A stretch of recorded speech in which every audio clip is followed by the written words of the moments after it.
Remember, kids, those games at the beginning of the year count just as much as the games at the end of the year.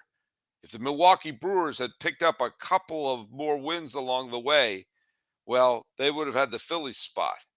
And who knows, you saw how far the Phillies got. We're going to be talking about the Brewers, past, present, and future, with the new host of Locked On Brewers, Brandon Snide. This is a Locked On MLB, Locked On Brewers crossover.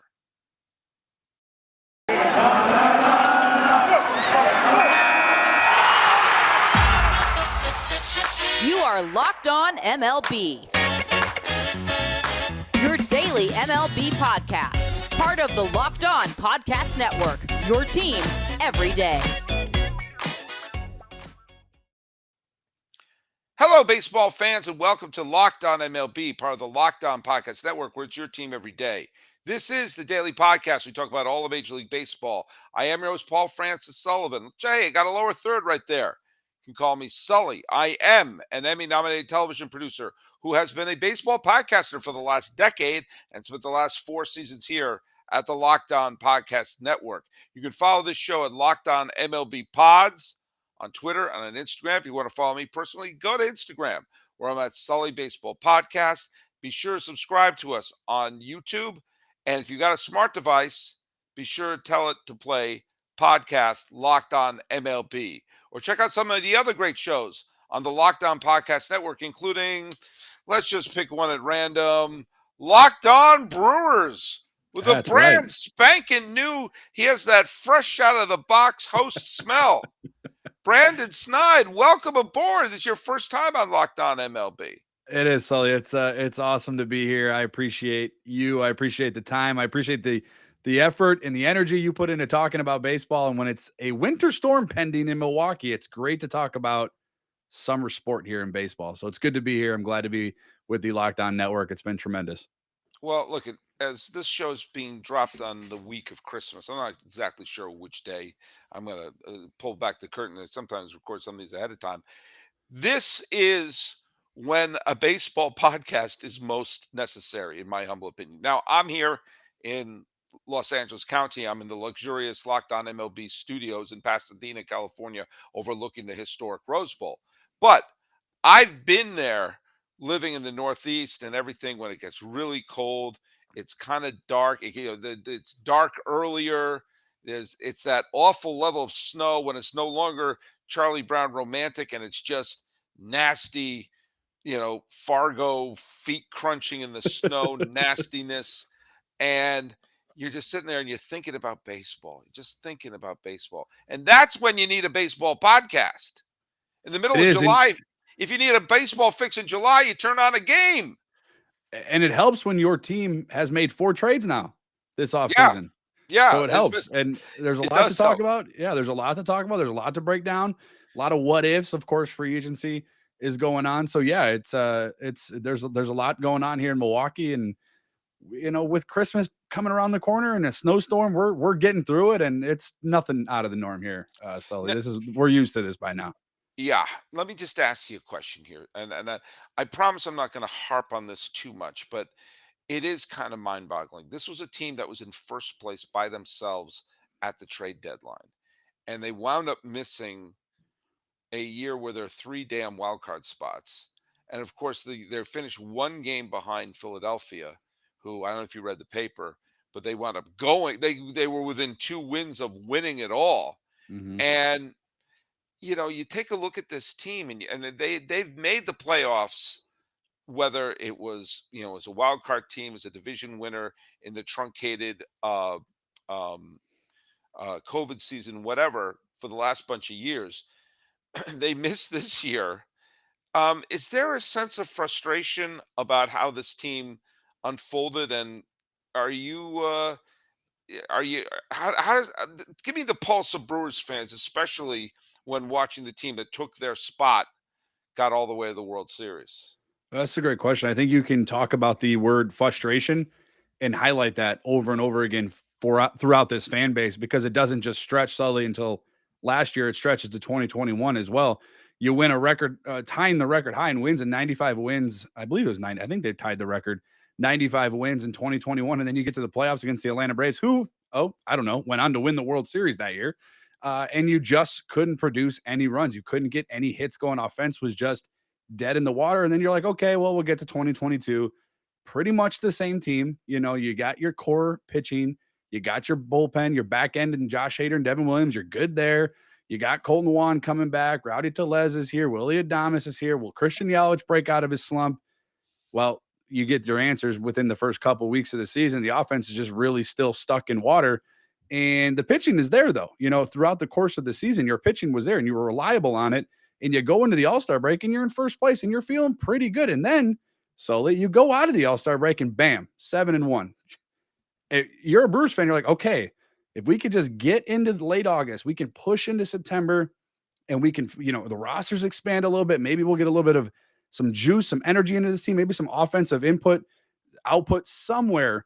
And it just never happened. And then August 2nd comes around and you trade Josh Hader, which is still mind-boggling. It's always hindsight 2020 because you get William Contreras from a piece that you acquired out of that Josh Hader trade. So we'll see on that. Yeah. I've told listeners of my show, we'll wait on that. It looks bad still, but we'll see what happens. But the frustration with this fan base is it's growing day by day. And then we won a championship. They won a championship. The fans, we won a championship. I say we because I'm a fan. If you can, that's fine. I get it. We'll get into your fandom in a second. You look at this stretch. I mean, I'm gonna have to go back a little bit. Okay, they won the division in 2018 on the last day of the season. Yep. And it took the Dodgers to eliminate them in Game 7 of the NLCS. They win the wild. They go to the wild card game, and they wound up losing in a dramatic fashion to Washington. They're in that weird wild card series with Los Angeles in 2020, the COVID year. In 2021, a team that I actually picked to win the pennant going into the playoffs because I thought the Dodgers and the Giants were going to beat each other up, and whoever played them was going to take advantage of it. That turned out to be exactly what happened. It just happened to be the Braves. So the Braves, and then last year, they lost that one spot to Philadelphia. So I guess what I'm saying is the World Series goes through Milwaukee. Like every one of those teams won the pennant or the World Series, and they lost out that final playoff spot to Philadelphia, who wound up going there. Is there any consolation that it takes the eventual National League champion to knock you out? I tell people, and I tell myself, if you're a Milwaukee Brewer fan, as hard as and frustrating as this is, if you look over the course of the franchise, and I know 1982 happened, but outside of that, Sully, this is I call it the golden age of Milwaukee Brewers baseball. Oh, absolutely is. 4 out of the last 5 years, you've been to the playoffs. You've won the National League Central. You're 2 plays away from going to the World Series in 2018. And of course, who knows what happens? I think they would have beat Boston, but a Boston fan will tell me otherwise. And you're a couple plays away. And that was where you felt as a fan in 2018, Mark Attanasio, the principal owner of the Milwaukee Brewers, you felt like that was him going all in. You go out and get Yasmani Grandal in the offseason. You go out in midseason and trade for a Mike Moustakas. Ryan Braun is he's on the back 9 of his career, but he's tearing it up. And then Christian Yelich is an MVP that year. And you felt like that was it. And that was the moment. But yeah, you ever seen the movie Good Luck, Chuck? Yeah. Okay. That's the Brewers. You gotta play the Brewers. And if you play the Brewers, you're good to go. As far as you want in the playoffs, I suppose it's frustrating.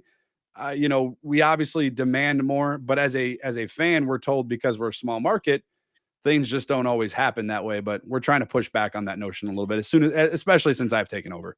Yeah. Well, I mean, first of all, I think the small market thing is starting to become less and less of a factor. We consider that every owner is a gazillionaire, and the San Diego Padres have suddenly become a big market team. Yeah. Yeah. I mean, like, but let's call them a traditional smaller market team. A team like that has a smaller window of opportunity. I think the greatest example of a team to take advantage of their window of opportunity would probably be Kansas City, who had a very small window of opportunity, but wound up winning back-to-back pennants and winning a championship for their troubles. And their fans have that to cling to. Like, if they rebuild or go through a tough time, they'll have that 2015 team that people won't shut up for a couple of decades. and that will go a long way. Kind of like how Tiger fans still can't shut up about 1984.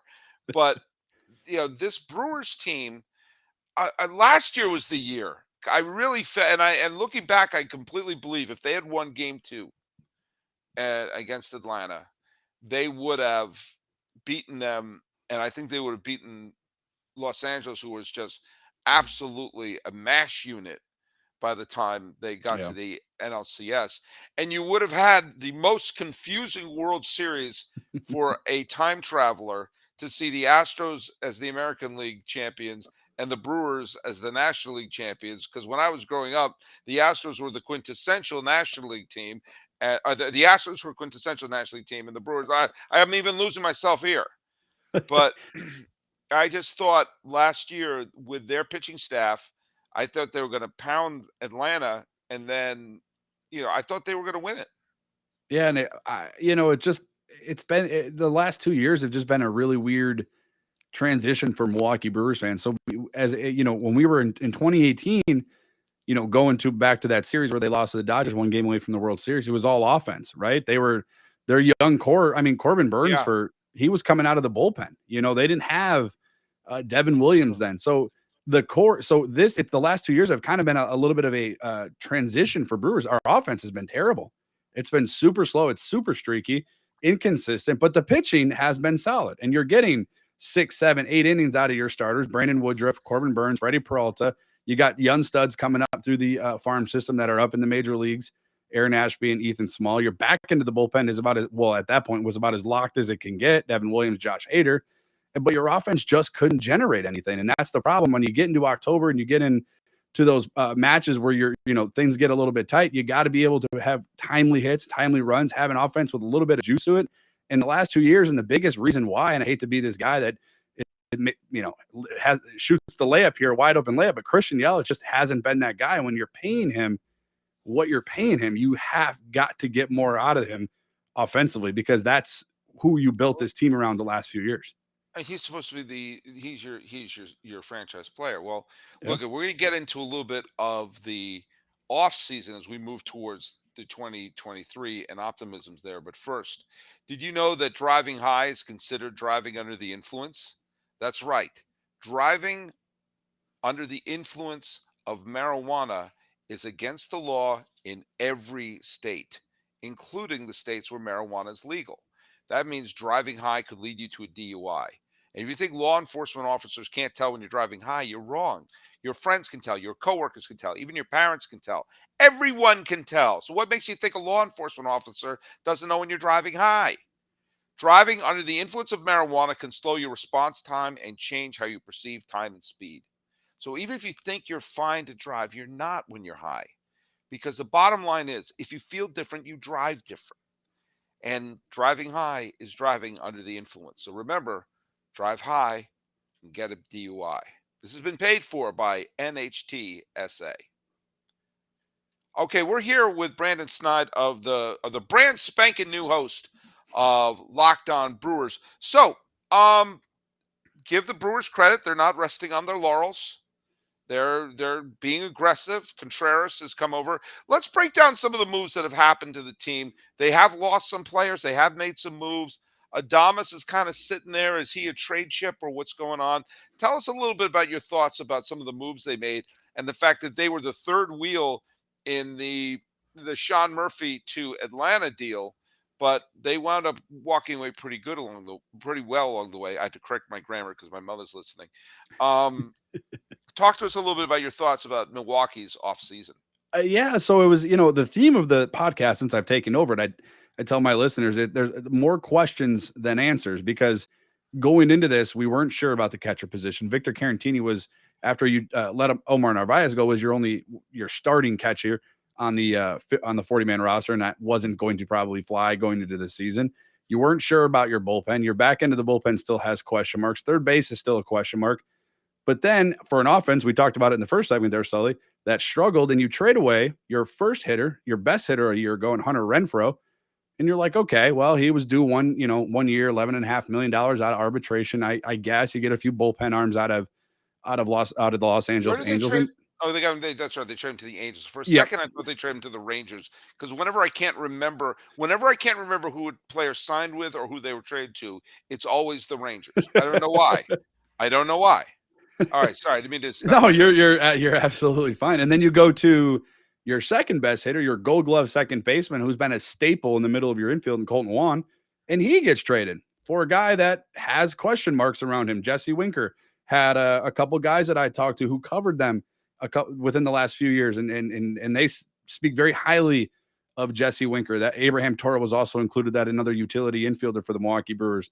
So you got Jesse Winker, who in 2021 was an all-star, had some good numbers. His splits at American Family Field are absolutely insane. Like, if he could have a little bit of what he did in his small time here in Milwaukee when he was playing with Cincinnati and he was here, 6-7 times a year, I think Brewers fans will take that. And then, I was actually recording a podcast and we're sitting there talking. I was talking to a former Brewer pitcher, and we broke the news on the podcast. I mean, Ken Rosenthal, tweets were going off like crazy, and I'm like, we have no idea what's happening. All of a sudden, you see William Contreras included in a 3-team deal. William Contreras going to Milwaukee, and you're like, okay, as a Brewer fan, you're like, right now, our farm system is probably the best it's been in the last, I don't know, maybe 10-ish years, last decade or so. Right. So you're like, you're holding your breath as a Brewers fan because you didn't know what you gave up for William Contreras. And as great as William Contreras is, you knew that if he had to be included in a deal, a 24-year-old all-star catcher with 5 years of control, it was probably going to come at a high price, right? So you're looking and you're waiting and you're waiting, and all of a sudden, like 30 minutes later, they finally release it. It's Ruiz going to, it didn't even go to Atlanta, he went to Oakland. And you look back and you sit back in your chair, and as a Brewers fan, we're sitting there, we're like, okay, there's got to be more. Like, Adames has to be going to Atlanta. Like, there's no way the Brewers just got one of the best hitting DH catchers in the National League for at that point was their 10th ranked prospect in their farm system. Like, there's no way. No way. Turns out it was. Right. And you solidified one of your biggest, I think it's the biggest need. I think the catcher position was the biggest need. Willy Adames is the tricky one, okay? Because you look at the guys around him, and I think it's over between Swanson, Bogarts, Turner. There's like one or two more that got signed this year. They all for a combined $1 billion this season, this offseason. It was me. I was the other one. From their respective teams. $1 billion. So it's like, okay, you look at Swanson's contract. It's probably the most realistic contract for Willy Adames. I don't know about the no trade clause that was included in Swanson's, but yeah, I think you're looking at somewhere between $20 to $25 million for Willy Adames. And like I've told my listeners, you have the core pieces for a championship in Milwaukee. It may sound crazy. You may have other people tell you otherwise. You're going to hear about the New York Mets. You're going to hear about the LA Dodgers. You're going to hear about the Atlanta Braves. But I guarantee the Mets really improved their starting rotation this offseason. But I would put their Milwaukee Brewers starting rotation up against anybody's right now. When you talk about, I would too. Cy Young Award winner Corbin Burns, Brandon Woodruff, who's damn good at himself, Freddie Peralta, who's your 3-starter, Devin Williams in the bullpen. You got Willy Adames. Now you have your catcher or your DH. And I talked to a former player, Paul Bird, yesterday about Contreras, and he thinks he's a better defender than he's given credit for. So you have the pieces to compete, but you got to keep those pieces in Milwaukee. Now, Willy Adames has 2 years of control left. He's slated to get $11 million in arbitration this year, but he is going to demand more than that. And he should, because the market right now indicates he deserves it. Yeah. And he's a tremendous player. And it's been a tremendous acquisition for Milwaukee. So, by the way, Paul Bird, your guest, I got to poach him from you. He's a great guest there. He is the answer to a bizarre trivia question, which is, who was the only pitcher to win a postseason game against the 2005 Chicago White Sox?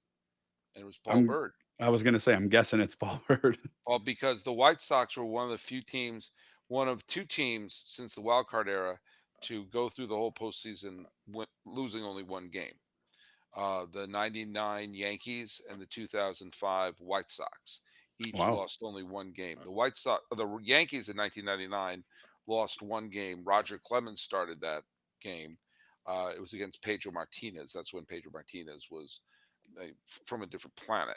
Yeah. But Paul Bird pitched for the Angels in 2005, and the Angels won Game 1 of that ALCS against Chicago, and then looked like they were going to extra innings when there was the whole AJ Pierzynski shenanigans when just toss the first. Just toss the first. That would have ended all Yeah, controversy. would have But been done. would have been done, and probably the Angels may win that game in extra innings. And it's a very different postseason. But anyway, that's neither here nor there. Look at, I think I also think the Brewers are going to be in a nice position. You always see around February or March, there are a bunch of players who probably have 1 or 2 years left in the tank floating around who have been either non-tendered or haven't worked out a deal yet and would like to sort of prove to the world they still got it. I think there could be a couple of reclamation bats or a couple of platoon situations where you don't have to pay the $250 million to get major league production. That's where the Brewers, I think, are in a good position in that they have the pitching, and you just hope and pray and go light candles and do your rosaries, hoping that you're probably not going to get MVP Christian Yelich again. But hopefully, if you get pretty good Christian Yelich again, Mm-hmm. that's like Mm-hmm. making a trade right there. Yeah.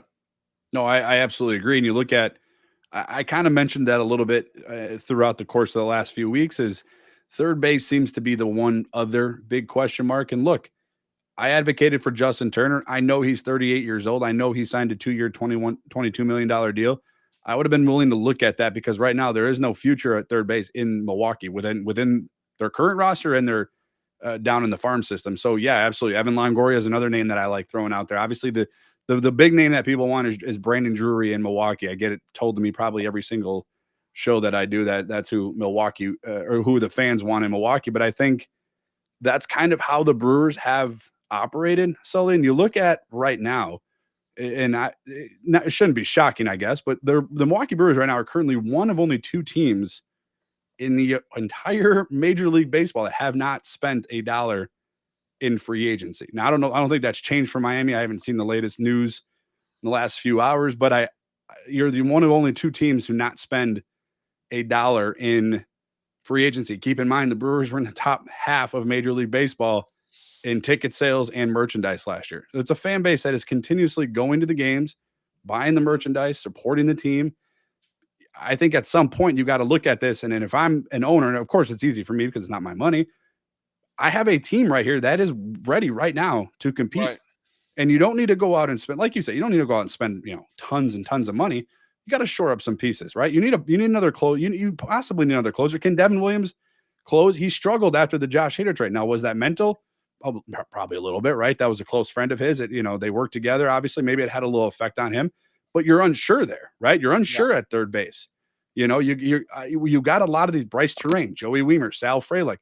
We don't know what we're getting out of these guys. They're coming up. They're on the 40-man roster right now, but we don't know what we got in them. They tore up AAA, sure, but just as well as I know and just as well as all your listeners know, that doesn't always translate to major league production. Well, look at, if they're able to Voltron a couple of pieces together and, platoon here or a reclamation project there, and they can keep their pitching as good as it has been, then it's a surefire bet that the Brewers are going to have yet another winning season. And if you're making any bets, what you should do.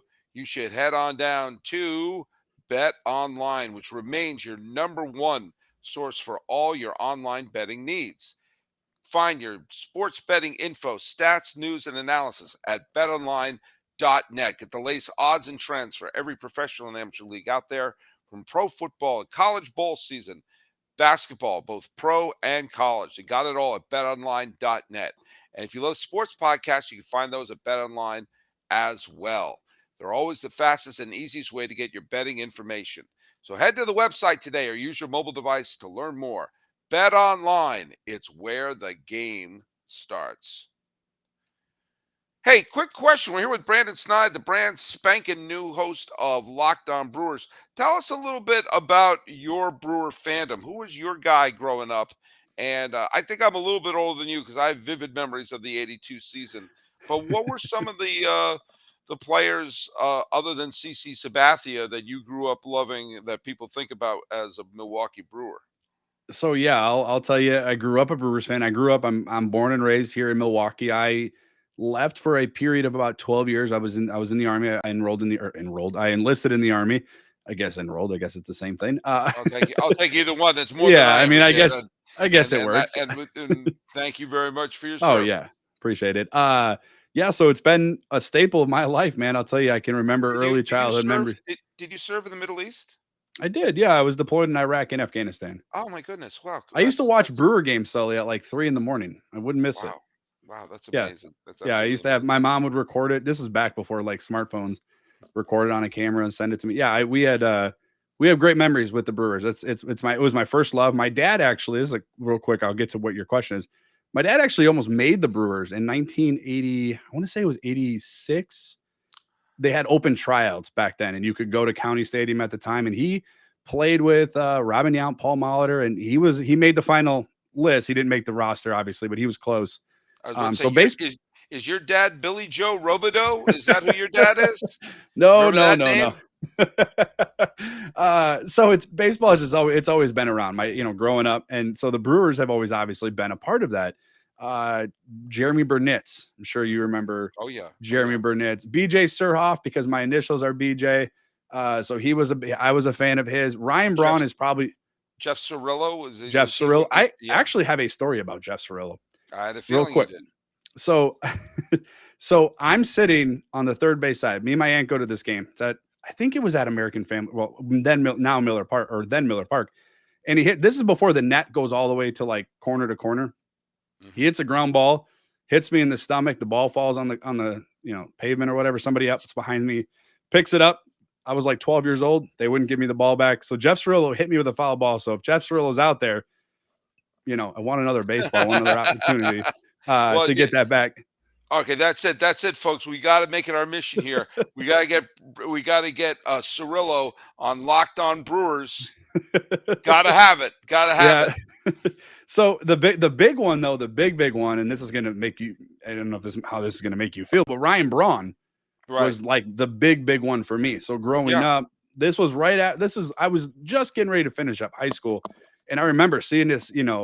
I don't want to call him arrogant or cocky, but he was at Miami. He was absolutely. Yeah, he was, and as a kid, you're like, yeah, I like that, man. I want that. That's my guy. So throughout his minor league career is the one guy I followed, and one guy I absolutely loved. I wanted to be like. I wore the number 8 in high school. He was my guy, and he still is to this day. He's one of my favorite players, professional players in any sport. So Ryan Braun was there. Jeff Cirillo, Jeremy Burnitz, Jeff Jenkins was another one, the outfielder for the Milwaukee Brewers. Yep, those mid 90 Brewers, is hard, man.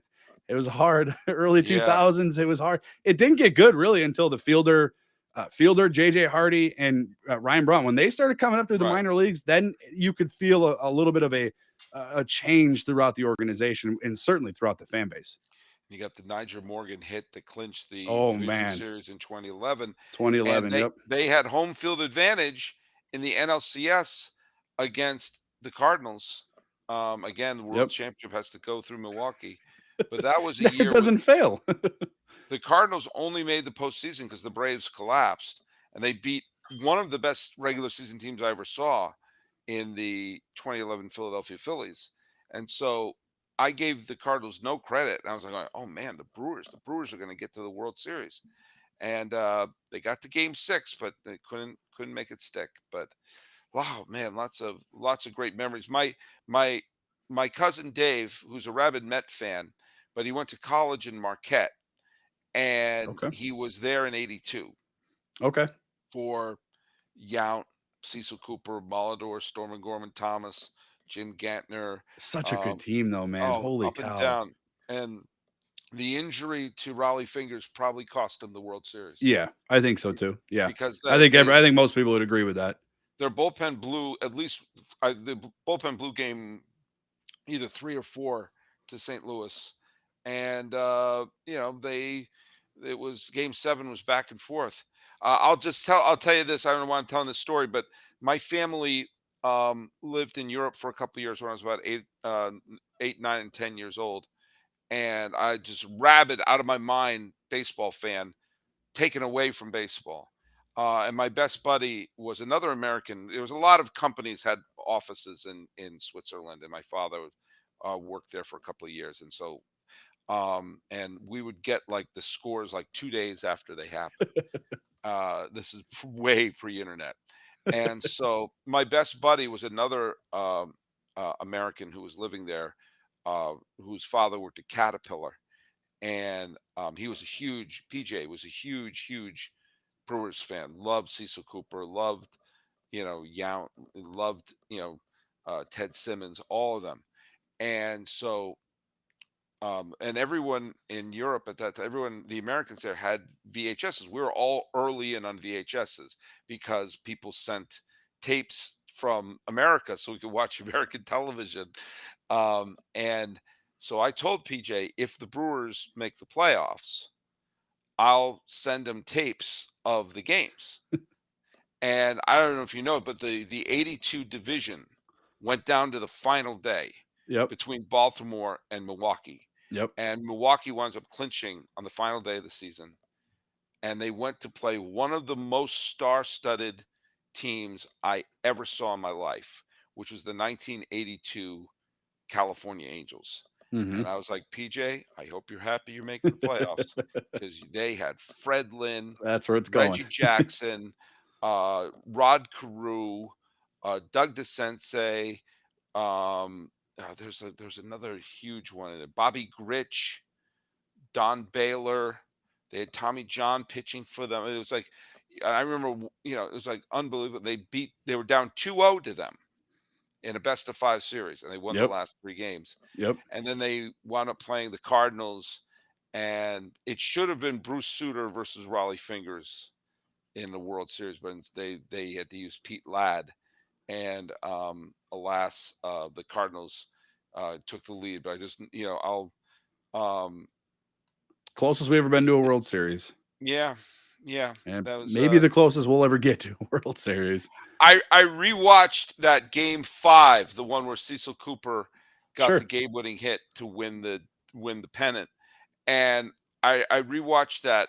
We go on YouTube; they have old games there, and they were introducing the lineup. Doug DeSensei, Bobby Grich, Reggie Jackson, Fred Lynn, Don Baylor, Rod Carew, and I'm sitting there going like, how the hell did this team lose? And then they cut to the dugout, and there was Gene Mauch. And here's the thing about Gene Mauch. Gene Mauch could make any great team good. Mm-hmm. You give him a great team, and they'll have a good year. Oh, yeah. And you look at the guy won more games as a manager than anyone who never won a pennant, and yet kicked away at least 3 pennants that were sitting there on a silver platter. And each time you could find moments of, Gene, what in the name of Yahweh are you doing right now? And Brewers fans, be happy that Johnny Mack or Jim Fregosi or none of them were managing the Angels in 1982. You've got that World Series. Things could be different. We'll take that. Yeah, we'll take that. Hopefully we can find some we can even it up here a little bit here going into 2023, but I don't know. It's not looking great right now. The division's really tough too here for Milwaukee, the NL Central. It is, but you know what? You did the hard part. You developed the pitching staff. Well, that's the other thing. We didn't even really talk about it. It's my fault for not bringing it up. When are they going to pay Corbin Burns, and what the heck is he going to cost? And are you going to pay him? That's why you got to do it now. That's why you got. That's what I'm saying. That's what I've been preaching. You got to do it. Do you ever see the original Planet of the Apes? I know I'm getting really old with my references here, but I do though. I agree. Yeah, my dad always had it on. I know exactly what you're talking about. The Apes had those nets, and they caught Charlton Heston and all of them. That's got to be the Brewers organization for unsigned hitters. Just sign them and invite them all to spring training. And say, hey, do Operation 2013 Red Sox, which is get a bunch of guys who say, hey, you think you deserve a big contract? Show us. Go out there and win. Yeah. And trust me, if you win a World Series title in a city like Milwaukee, who has been thirsting since 1957 when the Braves were there to win a World Series, you're going to be loved till the heat death of the universe in Milwaukee. They love that 82 team that didn't even win it. I was just gonna bring that up. So they still celebrate that team. They still wear the pinstripe uniforms every Friday and Saturday night at home games to honor them, to honor that team that didn't win a championship. You're absolutely right, because we've seen it here with the Milwaukee Bucks, the NBA team. They won a championship, and the city just absolutely went nuts. There was 300,000 fans at the Deer District. Like, you don't think that would show up for the Milwaukee Brewers? I think the Milwaukee Brewers are number 2 in this state. I think the Bucks are below the Brewers as far as popularity. The Packers, it's kind of hard to take over, but like the Brewers are right there, and I think it's a close number 2 as well to the Green Bay Packers. It's a popular team everywhere you go. Well, I want to thank Brandon Snide for joining the show and welcome you to the Locked On Podcast Network family here. Look out for those Built Bars. They're really cool. Thanks for making Locked On MLB your first listen today. Your second listen, make that be Locked On Brewers. But your third listen, have that be Locked On Sports Today. Peter Bukowski brings you the biggest stories from the sports world in 20 minutes. Get the analysis and opinions before anyone else, local and national experts and insiders. I'm on there every once in a while. Locked On Sports Today podcast available on YouTube and wherever you get your podcasts. Speaking of that, Brandon Snide, tell people about where they can follow your show. Sure. Yeah. You can follow the Locked On Brewers podcast. We are on Facebook. We are at Locked On Brewers podcast. I created a Facebook page. I'm trying to get into the Facebook groups. It's a dangerous world there, Sully. Those Facebook groups, they can be dangerous. So we're over there on Facebook. We're on Twitter at Locked On Brewers. And then also subscribe to the YouTube channel. I'm almost to 1,000 subscribers. So I took over a couple weeks ago. We've gone up about 200 subscribers. I'm just trying to keep going with that. So hopefully if you guys are over there on YouTube, you're listening out to this awesome podcast, check out me over there in Locked On Brewers. Like I tell people, I'm just a fan with a mic in front of my face. So when I talk, you get exactly what maybe you're feeling, or maybe you're not what you're feeling. And it's some good stuff over there. We have some good back and forth with some listeners. Well, it's gonna be a lot of fun having you for this year. Follow us at Locked On MLB Pods on Twitter and on Instagram. I'm your pal Sully. I'm at Sully Baseball Podcast on Instagram. And be sure to subscribe to us on YouTube, where you can see my mug, and what a mug it is. And speaking of a mug, you put beer in mugs, and brewers make that beer. I was trying to bring it back. I couldn't quite do it. It works. Talking Brew Crew with Brandon Snide of Locked On Brewers. This has been the Locked On MLB, Locked On Brewers crossover. I am your host, Paul Francis Sullivan.